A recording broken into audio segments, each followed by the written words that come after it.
તમે જોજો આજની સ્ત્રી આવડત હતી, ભણતર હતી, છતાંય પોતાના સાસુબાને પૂછે છે, બા તમે ઈચ્છો છો? સાસુબા એવું કહે છે કે જે થાય ઘર બેઠા કરો. થોડું તો ઢાળ મળી ગયો. એ સ્ત્રીની પાસે આવડત હતી CBSEના ટ્યુશન ક્લાસીસ કરાવવાની. ઉનાળો આવ્યો, પોતાના અંડરમાં 4 બેચની શરૂઆત કરી, 1-1 કલાક ટ્યુશનના એ ક્લાસીસ કરાવવાની. CBSE વાળા એટલે તમને ખબર છે કે મહિને 800, 1000, 1200, 1500 સુધીના એના ભાવ હોય ટ્યુશન ક્લાસીસના. એ સ્ત્રી એક મૂડી એની ઉપર ઊભી કરે, ઘરની અંદર આવે, અને જ્યારે પરિવારને સાચવવા સિવાયનો સમય વધે ને એની અંદર એ ટ્યુશન ક્લાસ ગોઠવે. એ સ્ત્રી સવારમાં વહેલી 3-4 વાગે ઉઠે, અડધી રાત સુધી સૂવે નહીં સાહેબ. એ સ્ત્રીની પાસે ખૂબ સુંદર મજાની આવડત હતી, પેઇન્ટિંગ બનાવતી હતી. અને એ પેઇન્ટિંગ બનાવીને વિશ્વની અંદર જ્યારે આર્ટ ગેલેરીનું પ્રદર્શન થાય ને ત્યારે પોતાના પેઇન્ટિંગ્સ હોય એની અંદર મોકલે, અને એની અંદરથી ડોલરની અંદર એ કિંમતની અંદર એનું પેઇન્ટિંગ વેચાય, અને એમાંથી બીજી કમાણી ચાલુ થાય.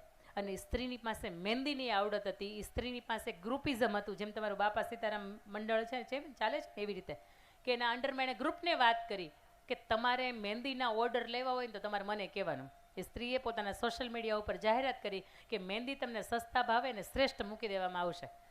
200 જેટલી દીકરીઓ જે કોલેજમાં ભણતી હોય એને પોતાની ટીમની સાથે જોડી, અને 6-1 મહિના પછી એ દીકરીઓ મહેંદી મૂકવા માટે જાય. જો 1000 રૂપિયા મળે ને તો 20% છોકરી, આ બાઈ જે હતી ને એનું કમિશન, બાકીના પૈસા તમારા. ઓર્ડર આ સ્ત્રી અપાવે. ત્રીજી કમાણીનું સાધન ચાલુ કર્યું ઘરની અંદર. ઘરની બહાર એક વખતે પગ મૂકીને ગઈ નથી. 3 કમાણીના માધ્યમથી 1 વર્ષના અંતે 11,89,000 રૂપિયાની કમાણી કરે. કેટલા? 11,89,000 રૂપિયાની. સ્ત્રી ધારે ને તો ઘણું બધું થાય, પણ એ ધારતી નથી, ત્યાં જ વાંધો છે. 11,89,000 રૂપિયામાંથી 90,000 રૂપિયાનું ઘરનું કરિયાણું ભરે. 1 લાખ રૂપિયાના અંદરથી પોતાના પતિની સાથે પોતાના ભાઈઓ, એના જે સંતાનો હતા એ લોકોની ફીસ ભરે, અને 10 લાખ રૂપિયા પોતાના પતિનું કરજ ભરે. આ 1.5 વર્ષ પહેલાં સુરતના આંગણે બની ગયેલો કિસ્સો છે. આ કિસ્સાના માધ્યમથી મારે તમને કહેવું છે, કદાચ ગળાનો હાર 50 તોલાનો હોય, 35 તોલાનો હોય, 15 તોલાનો હોય, અને પતિ સંકટમાં હોય ને તમને એમ કહે ને કે આને મારે બેંકમાં મૂકવો પડશે, તેથી હસતા મૂકીને આપી દેવાય. તમે છો ને તો જીવન છે, તમે નથી તો કોના નામનું પહેરવાનું? આ 5 તોલાનું મંગળસૂત્ર ખૂબ સુંદર મજાનું લાગે, પણ ક્યારે? કે જ્યારે એની હાજરી છે ને ત્યારે. એની હાજરી નહીં હોય તમે કોના નામનો શણગાર કરો? અને સ્ત્રીને પૂછવામાં આવે સાચું ઘરેણું કયું, તો એ સ્ત્રી કદાચ એમ કે 15 તોલાના હાર છે મારે ઘરેણું છે. ને હાર આપણને આપણે સારો લાગે એટલા માટે ન પહેરતા હોય. હાર બીજા બધા કેમ જોવે, જો આ નજર નાખો, આ નજર નાખો, એટલા માટે આપણે પહેરીએ છીએ. અને હાર છે ને લગભગ વર્ષની અંદર 1 કે 2 જ વખત કરીએ, બાકી લોકરને પૈસા જ દઈએ છીએ. અને હાર કાંઈ આપણે આપણી કમાણીથી લીધો નથી, આપણને ચડવામાં આવ્યો છે. અને ભવિષ્યમાં એના ટકા ઉપર ટાલ થઈ જતી હોય. તમે જોયું બહેનો માથે વાળ ઓછા હોય ને તો રોજ ખરી જાય ને તો ચિંતા કરે, પણ અમારા ભાઈઓને 1.5% થઈ ગયા હોય. એનું કારણ એ કે 25 તારીખ પછી વાળ વધારે. આ દીકરો ખોવાઈ ગયો છે, મમ્મી એના ખોવાઈ ગયા છે, લાવવા એને. તમે મને જોતા હોય ને તો તમારા સંતાનને જોજો. આ રાંદલમાં આપ્યો હશે, એકનો એક હશે ને મમ્મી ક્યાં છે? આ મારી પાસે આવીને લઈ જાઓ બેટા રોમાં. હમણાં આવશે મમ્મી આપણી. મમ્મી વાતને સાંભળવામાં મશગુલ હશે કે મમ્મી ખાવામાં મશગુલ હશે, બસ. અને મમ્મી જોયું હોય ને અહીંયાથી લઈ જાજો. હવે અહીંયા ઊભી રાખી દે. એક સ્ત્રી તરીકે પૂછવામાં આવે કે તમારું સાચું ઘરેણું કયું? મેં તમને કહ્યું એમ કે 25 તારીખ થાય ને એટલે મારા ભાઈઓને વાળ ખરવાની વધારે શરૂઆત થઈ જાય. એનું કારણ એ ન હોય કે 25 તારીખ પછી કતારગામની અંદર કે આસપાસના વિસ્તારમાં પાણી બદલી જાય.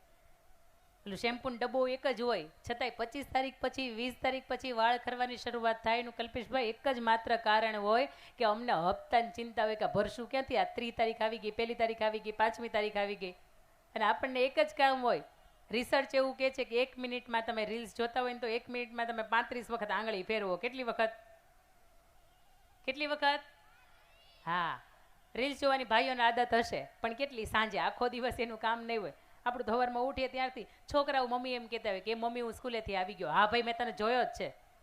છોકરો એવું કહેતો હોય કે મમ્મી મને રોટલી દે ને, જા ઊભો થાને લઈ આવી. છોકરો એવું કહેતો હોય કે મમ્મી ફોન મૂકને ઘડીક મને હાથ ફેરવીને હુડાવી દે ને. પણ આપણા માટે ફોન એટલો બધો ઇમ્પોર્ટન્ટ છે કે આપણે ભૂલી જાય છીએ કે આપણે સંતાનોના માતૃશ્રીઓ પણ છીએ. સૌથી પહેલી વાત કે પત્ની તરીકે પુરુષોના જીવનની અંદર આર્થિક કટોકટીનો સમય આવે તો સાથ આપજો. પિયરની ત્યાંથી કદાચ 8 કે 10 તોલાનું ઘરેણું આવ્યું હોય તમારું, પણ એ 10 તોલા તમે તમારા પતિ માટે, પરિવાર માટે જેથી વાપરી જાણો ને સાહેબ, તે દિવસે હૈયે ગર્વ થતો હોય કે નહીં, મેં મારા જીવનની અંદર મારા સંતાનની સાથે મારા પરિવારની સાથે મારા પતિને જ્યારે પણ આર્થિક કટોકટીનો સમય આવ્યો ને તે દિવસે મારા પત્ની તરીકે હું ઊભી રહેતી. અહીંયા કેટલા પત્ની એટલે કેટલા સ્ત્રી પાત્રો એવા બેઠા છે કે એના જીવનમાં, પતિના જીવનમાં, ભાઈના જીવનમાં, પિતાના જીવનની અંદર આર્થિક કટોકટી આવી હોય તો તમે 5-50,000ની મદદરૂપ કરી હોય. હાથ ઊંચો કરજો. હા હા હા હા, વધાવો વધાવો, તાળીઓના ગડગડાટથી વધાવો. બસ તમારી પાસે આવી જ અપેક્ષા છે. હા, હવે હું એવું નહીં પૂછું કેટલાય મદદરૂપ નથી થયા, એમ ન કરતા આ બાજુથી આવી બને ઘરે ધોકા લઈને. પુરુષો કેટલું સ્વીકારે છે કે અમારા જીવનમાં 1000, 2000, 5000 ક્યારેક ઘટતા હતા. તમે જોજો, કંપની લઈને બેઠા હોય ને સાહેબ તોય ઘટે ઘણી વખત. બેંકની અંદર હોય, નોટબંધી થઈ જાય તેથી આપણી પાસે છૂટા ન હોય, અહીંયા તમને મળી રહે. કેટલા પુરુષો એવો સ્વીકારે છે કે જીવનની અંદર આર્થિક કટોકટીનો સમય આવ્યો તેથી મારા પત્નીએ, મારી બહેને કે મારા માતાએ મારો ઉપર દયા કરી હતી. હા હા હા, તમારું ભગવાન ભલું કરે. આ સંગઠન છે ને, પરિવારની વચ્ચે પ્રેમ છે, તમારા કોઈના મકાન નથી, બધાના ઘર છે. આ એનું કારણ છે. આ પુરુષોને હાથ ઊંચો કરીને કેવું કે હા અમારા પત્નીએ મને મદદરૂપ કરી હોય તો એમાં એને અંદરથી ઓછું પણ લાગતી હોય, પણ છતાંય જાહેરની અંદર સ્વીકારે છે કે નહીં, મારા પત્ની તરીકે એને મને મદદરૂપ થયા હતા. આ વાત નંબર 1 હતી. પત્ની તરીકે તમે કેવા હોય કે પતિને જ્યારે પણ જરૂરિયાત હોય, ભાઈને જરૂરિયાત ક્યારેક પણ હોય, ક્યારેક પિતાને જરૂરિયાત હોય તો તમે સ્ત્રી પાત્ર તરીકે એનો સાથ આપી શકો. ને બીજી વાત, પત્ની કેવી હોય? હાર્દિક પાંડ્યાને મળી એવી નહીં ભાઈ, એવી ન હોય. લૂંટેરી દુલ્હન હતું એ લઈને વહી ગઈ. એટલે નતાશાબેન જેવો છૂટા થયા ને ત્યારે એને કીધું હતું કે હાર્દિકભાઈ આપો, જેટલું છે ને એટલું આપી દો. પણ હાર્દિક આપણો પાકો ગુજરાતી ને, મમ્મીના નામ ઉપર હતું બધું એટલે બચી ગયા, નકર તો દેવાઈ જાત. અત્યારે ઓલા કેસરી પીળા ને બ્લુ કલરના વાળ રાખે ને બધા એકેના પૈસા ન વધે હો વાહે. બીજી વાત મારે તમને કરવી છે, પત્ની કેવી હોય. સૌરાષ્ટ્રની રસધાર જો તમને સાંભળવી કે ગમતી હશે ને તો ઇતિહાસના પાના ઉપર આ લખાયેલી વાત છે. આપને આવા ગમશે, આ વાતની અંદર આપણને ગમશે. ઘણા બધા વર્ષો પહેલાંની આ વાત છે અને વાતની અંદર એવી વાત છે કે દીકરી 18 વર્ષની થઈ અને એને ત્યાં વર્ષોથી સદે સંતાન નહોતું, એટલે આખરે બીજું સંતાન નાનું થયું અને અંદર ઘોડિયાની અંદર એ ભાઈને રમાડતી હતી. અચાનક એના પિતાશ્રી છે એમનું દેહાંત થઈ જાય, એમના મમ્મીની માથે જવાબદારી આવે. એટલે હજી તો 18 વર્ષની હતી ને ત્યાં પરિવાર નક્કી કરે કે આ દીકરીને હવે પૌણાઈ દો, હવે આ દીકરીને મોટી નથી થવા દેવી. દીકરીના સગપણ થાય અને વાગડ પ્રદેશની અંદર, કચ્છના વાગડ પ્રદેશની અંદર એ દીકરીના સગપણ કરવામાં આવે ને એવું કે વાગડની વઢિયારણ સાસુ દોયલી. આ શબ્દ તમે સાંભળ્યો હશે. ના ના, સાસુબા બહુ કંટા, સમજ્યા ને? સાસુબાને હું પર્સનલી નથી કહેતી હો, તમે બહુ ડાયા છો, પણ એ પ્રદેશની અંદર વખણે આપણે કેમ ભાલના ઘઉં પ્રખ્યાત એમ જેમ ત્યાં વાગડ પ્રદેશની અંદર એના સાસુબા પ્રખ્યાત.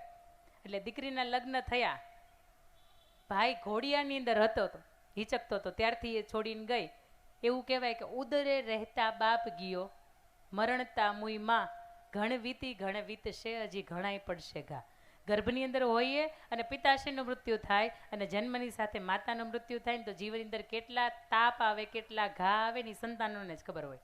દીકરીના લગ્ન થાય, સાસુબા ના પાડી દે કે તમારે પિયરની દિશા આ બાજુ છે એટલે તમારે એ બાજુ મોઢું રાખીને હુવાનું નથી. વળી તમને સપના પિયરના આવ્યા હોય તો આવા સાસુબા કંટા. સવારમાં વહેલા 3 વાગે ઉઠવાનું, 2, 3, 4 ભેહું રાખ્યું હોય દોવાની, સરસ મજાના એના વાહિદા હોય એ કરવાના, નદીએથી પાણી ભરવા જવાનું. આ એ સમયગાળો અહીંયા બેઠેલા બા હશે ને તો એને એના જીવનની અંદર આ સમયગાળો જોયો છે. એટલે કદાચ 70, 80 કે વધી 90 વર્ષની એ સમયગાળો હશે કે એ બાએ ઘંટલાની અંદર અનાજ દળ્યું છે, બા નદીની અંદર જઈને કપડાં ધોયા છે કે નદીનું પાણી ઘરમાં કે વાપરવા પીવા માટે ભર્યું છે. આ સમયગાળાની અંદર એ દીકરીના લગ્ન થાય, દીકરીને ના પાડવામાં આવે કે હવે તમારે પિયરની અંદર જવાનું નથી. આમે તમારા બાપુજી છે નહીં, તેડું કડવા આવશે કોણ? ભાઈ તો આમે તે ઘોડિયા રમે છે, માતુશ્રી તમારે આવશે નહીં. આ વાતને વર્ષો વીતી જાય. એ સ્ત્રીને કોઈ સંતાન હોતું નથી અને વર્ષો પછી આ બાજુ હિંચકે રમતો ભાઈ હોય ને એ મોટો થાય અને એ 15, 18, 20 વર્ષનો થાય, એના સગપણ નક્કી થાય અને એના મમ્મી એને એવું કે બેટા વર્ષો વીતી ગયા પણ આપણી બેન આપણી એક દિવસે આટો મારવા આવી નથી, તું એમ કર ગાડું લઈને જા અને તારા લગ્ન છે એટલા માટે તું બેનને ત્યાં તેડું કરતો આય. એને સાસુબા કદાચ આવવા દે તો આવ્યા. અને ગામને પાદર પૂછતો આવે છે. ગામને પાદર એક પીપળો હોય, ત્યાં બધા પુરુષો બેઠા હોય ને એને પૂછે છે કે આ ભાઈનું ઘર આ બાજુ. અને એ જ સમયગાળાની અંદર નદીએથી આ સ્ત્રી જેના લગ્ન એની બેન હતી એ સ્ત્રી એના દેરાણી, એના જેઠાણી ને એના નણંદબા બધાની સાથે પાણી ભરીને હાલી આવતી હતી ને સાંભળી ગઈ આ અવાજની અંદર મીઠાશ તો મારી માની હોય એવો લાગે છે, આ અવાજની અંદર ક્યાંક પડગમ મારા પિતાશ્રીનો હોય એવો લાગે છે. અને હળવેકથી પોતાની લાજ ઊંચું કરીને જોવે ને ચહેરો ક્યાંક પોતાના મા અને પોતાના બાપુજીને મળતો એવો લાગે. એટલે વાટ જોઈને આમ થોડીક વાર ઊભી રહી કે હું વાત કરે છે. એટલે ફરીથી પૂછે કે પેલા ભાઈનું ઘર આ બાજુ? એટલે તરત કાન ગયા કે હા, આ ઠેકાણું તો મારા જ ઘરનું પૂછે છે. એટલે તરત એ સ્ત્રી આ બાજુ આવે અને એવું કે તમે કોને મળવા માટે આવ્યા છો? અને એને બેનને તો જોઈ નહોતી એટલે એનું નામ આપે એટલે કે હું જ છું, આવો હોય તમે મારા જ ઘરે આવો છો.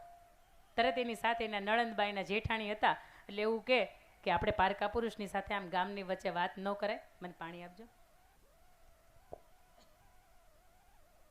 આવી રીતે વાત ન કરાય, ઘર ભેગી થાય, હાહુબાને ખબર પડશે ને તો તમારું આવી બનશે. ઘરની અંદર આવે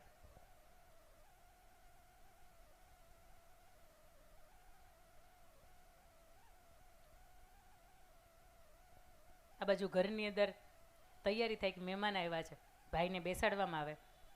સ્ત્રી રસોઈ ઘરની અંદર હોય, સાસુ સસરાની સાથે ભાઈ બેઠો છે, ભાઈ આમંત્રણ આપે છે કે મારા લગ્ન છે ને એટલે બેનને તેડા કરવા માટે હું આવ્યો છું. સ્ત્રી હળવેકથી આવે અને એને સાસુબાને પરવાનગી માંગે કે બા તમારી રજા હોય તો હું મારા ભાઈને મળું. સાસુબા કે કાંઈ વાંધો નહીં, મળી લ્યો, હું કહું ત્યારે જ જવાનું છે, ભાઈની યાર હાલતું નથી થઈ જવાનું. કંઈ વાંધો નહીં બા, તમે કહેશો ત્યારે જાશ, મને તો ખબર નથી કે ભાઈ હું કામથી આવ્યો છે. ભાઈને બેસે, ઘરના સીએડી કોણ હોય ખબર છે? કોણ? નળંદ બા, એ ઘરના સીએડી કહેવાય. આ ભાઈને બેન એક ખાટલા ઉપર શાંતિથી ઓરડાની અંદર બેઠા છે, દરવાજો અડધો ખુલ્લો છે અડધો બંધ છે. અને આ સમયગાળાની વચ્ચે એ ભાઈ બેનને સૌથી પહેલો સવાલ પૂછે છે, બેન તારા લગ્ન થયા ને અત્યારે હું ઘોડીએ રમતો હતો, મેં તો તને રૂબરૂ જોઈ નથી, આટલા બધા વર્ષો વીતી ગયા, તને ક્યારે પિયરની યાદ ન આવી? તને ક્યારે એમ નથ્યું કે મારા ભાઈ કેવડો થયો છે? તને ક્યારે એમ નથ્યું કે મારા બાપુજીની હાજરી નથી તો એક વખત મારી મમ્મીને મળવા માટે જાઓ, બાને મળવા માટે જાઓ, શું કરતા હશે?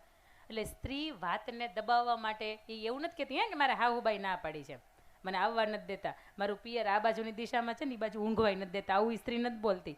એ સ્ત્રી ખાલી એટલું કહે છે કે એ તો ભાઈ હું આખો દી કામમાં હોય ને, અહીંથી નવરી થાવ તો હું આવું ને. અને આમે કેવું છે કે જેઠાણી બાને દીકરા રહ્યા એટલે એ મળવા જાય, મામાને ઘરે જાય. મારે કોઈ સંતાન નથી એટલે વેકેશનની અંદર ક્યાંક ને ક્યાંક મહેમાનો આવતા હોય એટલે સાસુબાની સેવામાં ને એમાં હો. હજી તો આટલી વાત પૂરી કરે અને હજી બીજી કાંઈ વચ્ચે સંવાદ થાય એટલે દીકરો જે પેલો ભાઈ આવ્યો હોય ને એવું કે સાચું બોલ બેન, તારા ચહેરા ઉપરથી મને જોઈને એવું લાગે છે કે તને કંઈક દુઃખ છે, તને કંઈક ચિંતા છે. ત્યારે પણ હજી બેન બોલતી નથી પણ પાછળથી બારણે ઉભેલી નણંદન સાંભળે રે લોલ, નાની વહુ કરે છે આપણા ઘરની વાત જો, આ વહુએ વગોયવા ઘરના ખોરડા રે લોલ. પાછળથી નણંદબા સાંભળા, નણંદીએ જય બાને સંભળાવ્યું રે લોલ. એને સાસુબાને કીધું કે આપણે નાની વહુ છે ને એ ઘરની વાતું કરે છે. સાસુબાએ સસરાને કીધું કે નાની વહુ છે ને એ ઘરની વાતું કરે છે. સસરાએ જય જેઠને સંભળાવ્યું રે લોલ, નાની વહુ કરે છે આપણા ઘરની વાત જો, આ વહુએ વગોયવા ઘરના ખોરડા રે લોલ. જેઠે જઈને જેનો પતિ હતો ને એને સંભળાવ્યું, પતિએ જઈ તેજી ઘોડો છોડ્યો રે લોલ, જય ઉપાડ્યો આ ગાંધીડાને હાટ જો, મારી વહુ કરે છે આપણા ઘરની વાત જો. અને ત્યાં જઈને એ અફીણ લઈ આવે છે વધારે માત્રાની અંદર, ઘરની અંદર આવે અફીણ ઘોળતા હોય એટલે જેવો એનો તેજ ગતિથી આવતો ઘોડાનો અવાજ સાંભળે ને પછી સ્ત્રીને તરત એમ થઈ જાય કે મારા પતિ આવ્યા છે. અને ભાઈને કે ભાઈ તું થોડીક વાર બેસ, મારા પતિને આગતા સ્વાગતા કરતો હોઉં. અને પતિને આવે રૂમની અંદર માલિકો અંદર જાય અને અફીણ હોય ને ઘોળતા હોય એટલે સ્ત્રી પતિને પૂછે કે તમે શું કરો છો? તો કે અફીણ ઘોળું છું. કારણ શું? આનો ઓવરડોઝ થઈ જાય તો માણસ મરી જાય. કારણ શું? કેમ ઘોળો છો આટલું બધું? અને ત્યારે એવું કહે છે, એના પતિ એવું કહે છે કે બાએ, મોટા ભાઈએ, મોટા ભાભીએ, મારી બેને તમારી ઉપર લાંછન લગાવ્યું છે કે તમે આપણા ઘરની વાત કરો છો. મને ખબર નથી કે આમાં તમે સાચા છો કે મારા માતૃશ્રી સાચા છે. હું બેમાંથી એકેયનો પક્ષ લઈ શકતો એમ નથી. આ હુડીની વચ્ચે હું હોપારી છું અને એટલા માટે મારે હવે જીવવું નિરર્થક છે. અને તે દિવસે સ્ત્રી એવું કહે છે કે મારા જીવતા જીવ તમારે મરાય નહીં, કારણ કે આ ઘરની અંદર હું દીકરા દેવા માટે આવી છું, કોકના દીકરા છીનવી લેવા માટે નથી આવી. લાવો એ મને આપી દો. અને ઘટક દઈ ગોરાંદે પ્યાલો પી ગયા રે લોલ, પછી તાણી એના ગરચોળાની સોડે જો તમે જુગ જુગ જીઓ ને મારા સાઈબા રેલોલ. આવી સ્ત્રી આજના સમયમાં હજી એ પીસાય છે કે જેનો કોઈ વાંક નથી, જેની કોઈ ભૂલ નથી, જેણે કોઈ એવું કામ નથી કર્યું કે જેના કારણે એને લાંછન તમે લગાવો. એણે એક પણ કામ એવું નથી કર્યું કે જેના કારણે એના માવતરની માથે જઈને તમે સંભળાવો. તેમ છતાંય જો ઘરને આંગણે બે હાથ જોડીને સાસુબાને વિનંતી છે. આમ તો જોઈએ તો સ્ત્રીનું રાજ છે, તેમ છતાંય તો જો તમારું રાજ ચાલતું હોય અને ઘરની અંદર આવી રીતે કોઈ સ્ત્રી પીસાતી હોય ને તો બે હાથ જોડીને વિનંતી છે કે સ્ત્રીને એટલી બધી પીસાતા નહીં, કારણ કે એ ઘરની લક્ષ્મી કહેવાય. અને એ લક્ષ્મી જેટલી ખીલતી હશે, એ લક્ષ્મી જેટલી હેપી હશે ને, એટલી આ ઘરની અંદર બીજી લક્ષ્મીને આવવાનું મન થશે. સરસ્વતીની લક્ષ્મીને તમારે ઘરે આવવું જ છે. પણ ઘરની સ્ત્રી હેરાન થતી હશે ને, યત્રે નારે તું પૂજ્યતે તત્ર રમયંતે દેવતા. આ ઈશ્વરને એમ થાય છે કે એ ઘરની અંદર જઈને વાસ કરવો છે, જ્યાં નારીનું સન્માન થાય છે, જ્યાં સ્ત્રીની પૂજા થાય છે.